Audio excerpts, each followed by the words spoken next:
Hello, hello, hello, hello. Hello, hello, hello, hello. It's a pleasure to spend time with you right now. It has been a while, but I'm talking about the secret of proximity. And many of you may be saying, well, what exactly is proximity? That word doesn't necessarily resonate with some people, but proximity is actually one of the most valuable secrets in order to moving forward and winning at this game of life. Okay, proximity is also known as networking. It is also known as just getting close to people so that you can connect with them.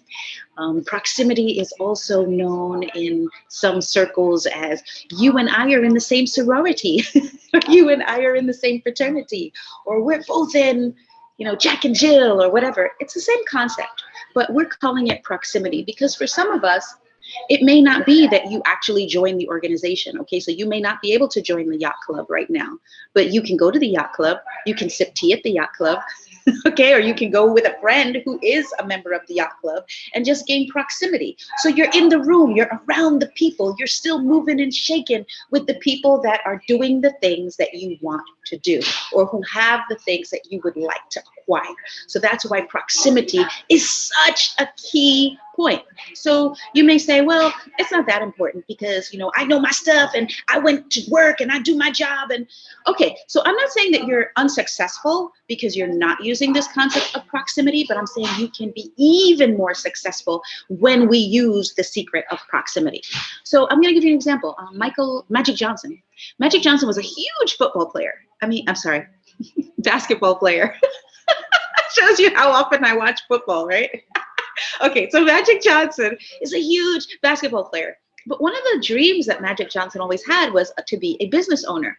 And so actually, if you go to Starbucks in any of the urban communities, 9 times out of 10, you're probably going to one of Magic Johnson's Starbucks because he was the one that put the Starbucks in urban communities. So many people who own these franchises said, well, why would people who are already in a more depressed community spend $5 for a cup of coffee when they could spend $1 for a cup of coffee or $1.50 at what is that other one? Dunkin' Donuts. And this is not an endorsement for Starbucks.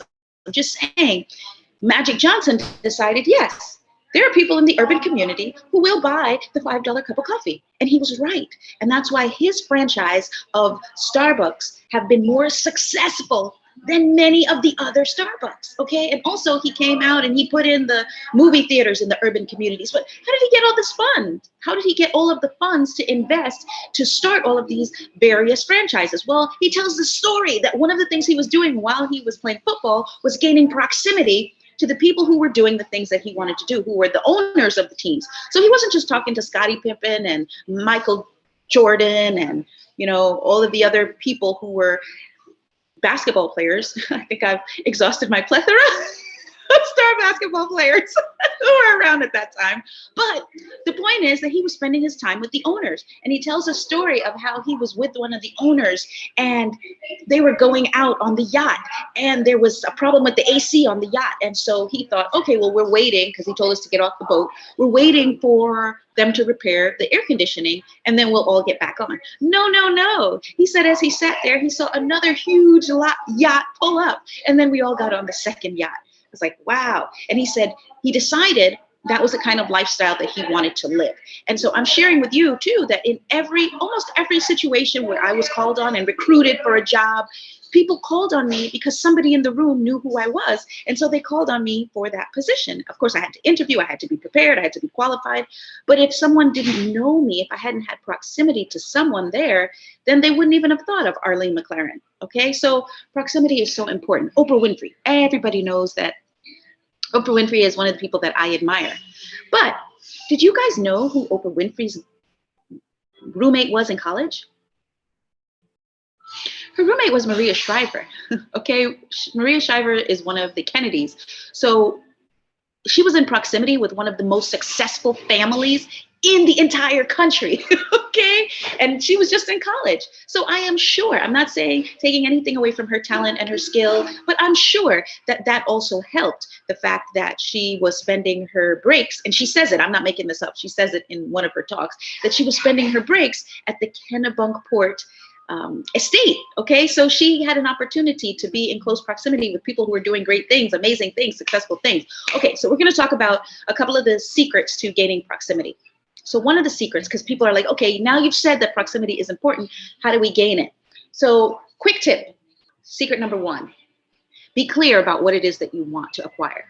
Okay, so sometimes people say, oh, I want to be successful. Oh, I want to be wealthy. Oh, I want to move up. But doing what? You have to be more specific than that. A goal to move up is not a real goal because, you know, you could be having a cup of coffee and I give you a latte and I say, see, you've moved up because now you've moved up to lattes instead of just a cup of coffee.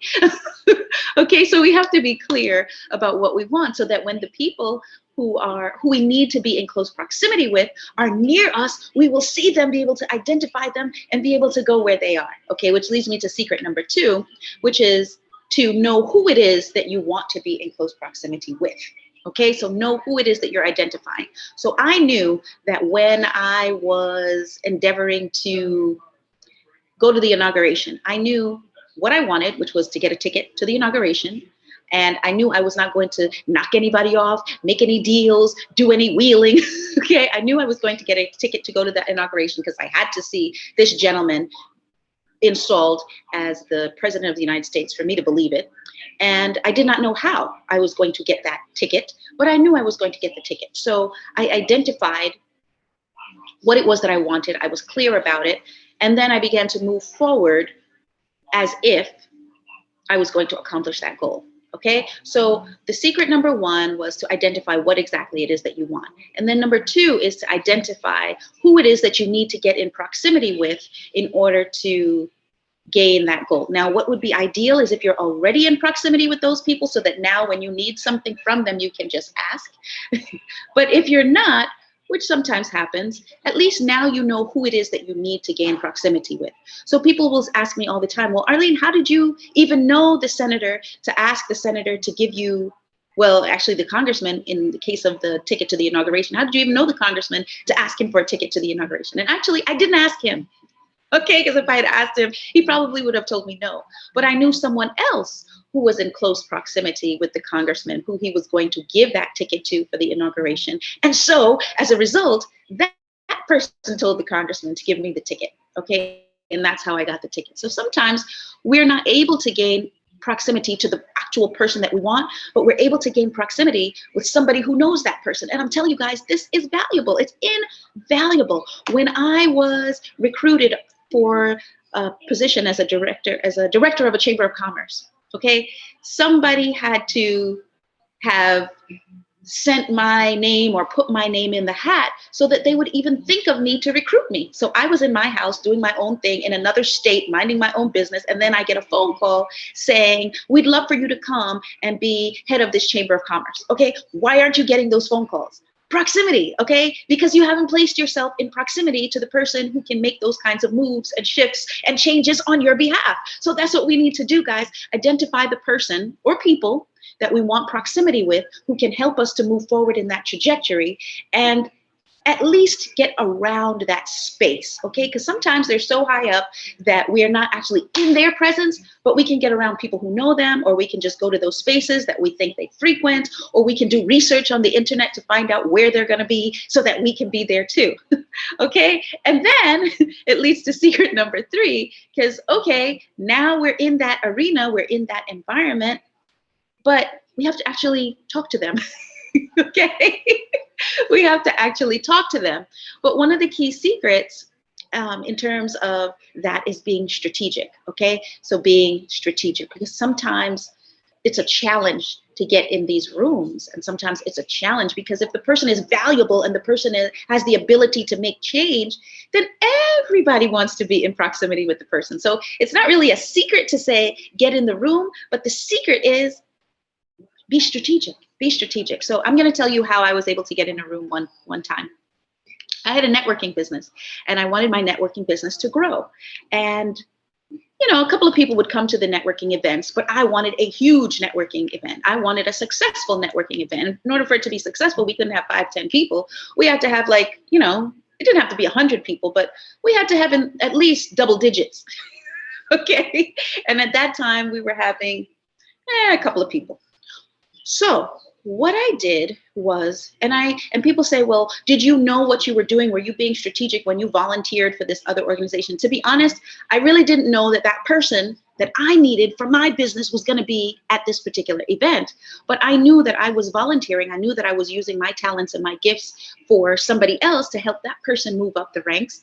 And I hoped legitimately that person would do well as a result of my time and my effort and my energy. But what happened is, while I was at the table working on that person's campaign and helping that person, well, somebody who was at the table said to me, hey, what are you doing with that business you have over there?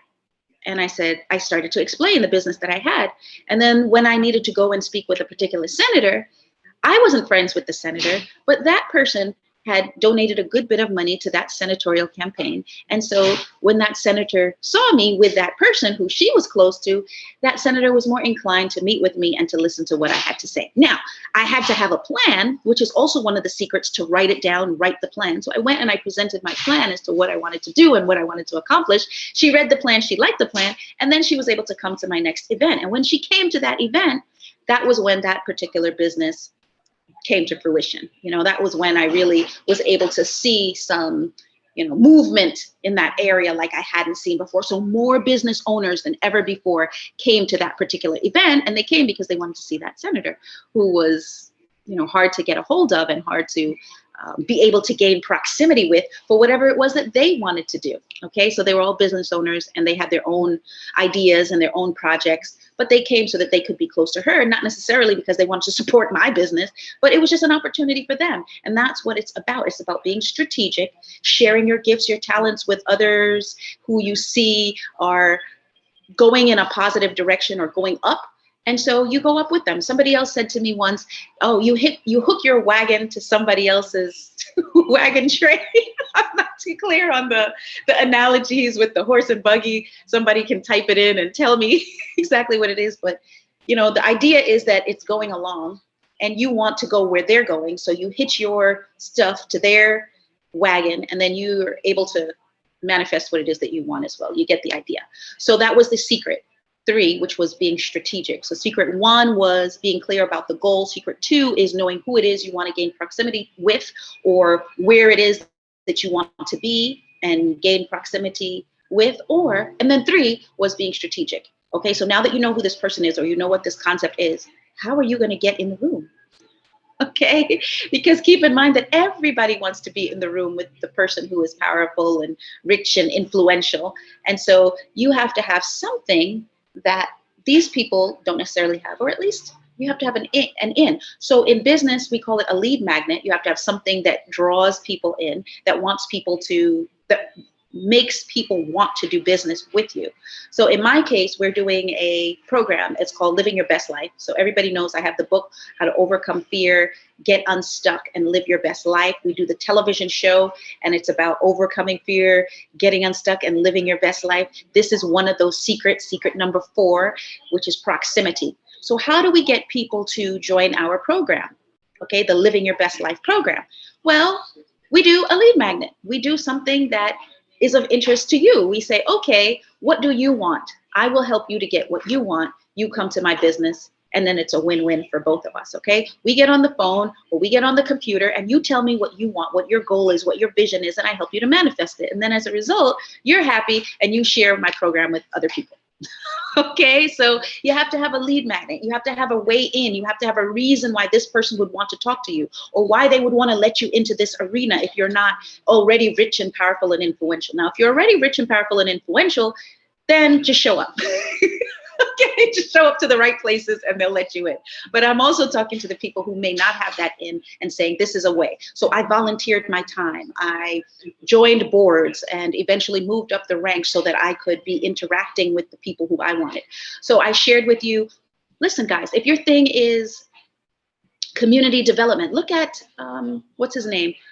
Congressman Cummings. I love to talk about him and how wonderful he was. Yes, he was amazing and he was wonderful. But who was he sitting beside? Who was he standing beside? Guys, if you watch the footage, he's standing beside Martin Luther King Jr. He was destined to be successful. He was destined to have a trajectory of success because anybody would want to open their door to somebody who had been standing beside Martin Luther King. Look at the old videos. He's always there. So we need to get in proximity with the people who are doing what we want to do, going where we want to go, and being who we want to be so that we can get there and allow them to pull us through that door. Another person that I love to talk about, everybody's talking these days about the election, and they're talking about voting rights. Okay, so in 1964, Adam Clayton Powell was able to pass the Voting Rights Act, right? But he did it with LBJ. He did it with the president at the time, okay? They worked together on it. That was proximity. He was in the space, but he also needed the help of the other people in order to manifest what he wanted. And LBJ helped him by being strategic at getting other people to sign off on his legislation, even though they may not necessarily have wanted to, but they wanted something else that they got out of the deal. So what am I saying to you? I'm saying we have to be strategic in terms of how we get these doors open to us, okay? But where there is a will, there is a way. And the first thing to do is identify what exactly it is and who they are and where they are so that we can move forward. Secret number 4. Well, secret number 4 is really, really, really key. And actually, guys, I had to get the bumps and bruises in order to learn this one. I'm going to be back on. This is part 1, and I'd love for you to listen to this, and then I want you to click on to the second video, part 2, to get the next 2 secrets, because these 2 are truly insightful. And I was so blessed and gifted to be able to learn them. These are not things that I'm telling you that somebody told me, I read in a book, I heard. These are all things that I've used in my own life that have manifested great results, okay? So tune into the second video, and I'd love for you to listen and glean, and then also tell me how you're using these tools and tips and techniques in your own life to move your own business or project or venture forward. I'm asking you to like this video. I'm asking you to share it. And I'm also asking you to subscribe. So if there's some value in it, you want to share it with others, because then as you share with others, they'll also share good content with you. Okay, thank you guys. And we will do a second video to give you the next few tips.